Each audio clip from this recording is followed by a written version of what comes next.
Now pour the tea. I don't know if that's ever gonna get old. Welcome. Alright, so welcome to the actual second episode of Tales of a Not So Great Partner. So for this second video, we're going to be talking about the beautiful manipulation tactic of love bombing. We love that shit. Before I define and get into love bombing, I'm gonna first set the scene. I know I did this in the first episode, I'm gonna do it again. Alright, so I'm gonna set the scene. So about 4 to 5 dates into me and this person, he tried to give me his house key. Well, it was more like a duplex, whatever. It was like the houses that are split, whatever. But he tried to give me a key to his place, and I was just like, I didn't accept it. But I was taken aback. I was like, what? And there may be some of you that's like, oh my god, that's so cute though. He just trusts you. He just really likes you. And to that, I say, no. Okay, so let me explain what I mean. So first, what is love bombing? So love bombing is an attempt to influence a person by demonstrating like aspects of affection and attention. So what it means is it's a manipulation tactic that forces a sense of trust and dependency on the person. So love bombing is also used to create that atmosphere of a whirlwind romance where it just feels like, oh my god, they're the one. Oh my god, they're my soulmate.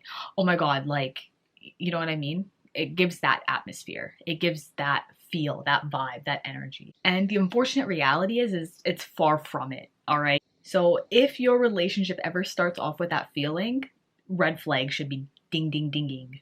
Run for the mother loving hills at this point. Don't frolic, run, because you may just end up in a toxic, unhealthy, abusive relationship. And the worst part about it is you don't even realize it. So the reason that's important is because love bombing spikes dopamine. Yes, it spikes the neurotransmitter dopamine.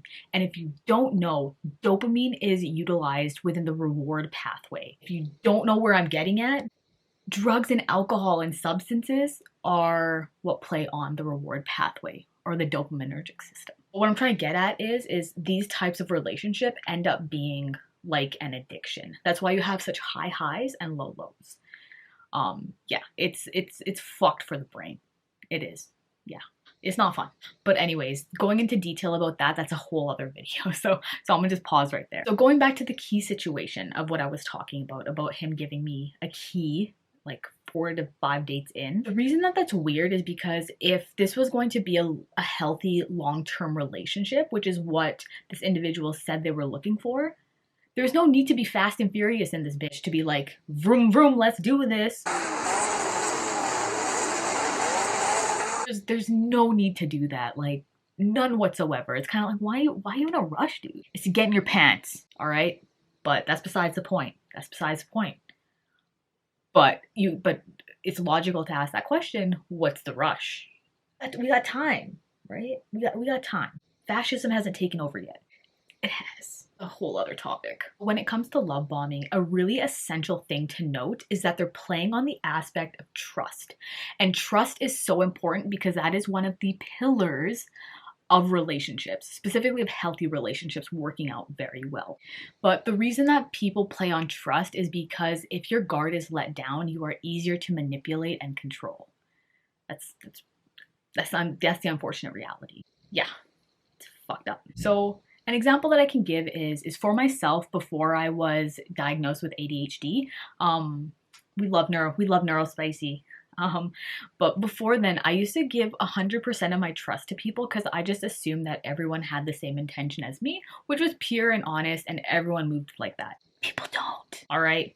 People like to lie. People, like, as shitty as it is, like, some people just aren't good.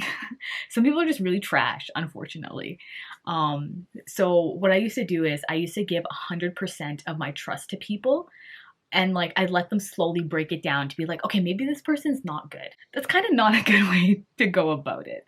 So what I've learned after being diagnosed and like being medicated and having a more firm grip of my own, not just my reality, but just my trust in myself and like the security and safety that I have within myself, is to start trust at 0%, and people should build on that. People should earn your trust. Like, when you trust someone, it puts you in a vulnerable state. So of course, someone should prove that they're worthy of your trust. That's just my 2 cents on it. You may have a different perspective. Let me know if you do. But that's kind of how I view things now. Being a healthy level of cautious is good. Like, to be a little skeptical is good. It's why I really can't watch reality television. I did watch, shit, what was it? The one with Cordell and Serena. I was so happy they won. Oh man. All right, anyways. Okay, so we've come to the end of this video. So we talked about love bombing, all that fun shit. If someone's giving you too much affection all at once, grand gestures, all that shit, nip that shit in the bud. It doesn't matter how much you're attracted to this person, they are trying to manipulate you. Unfortunately, yes.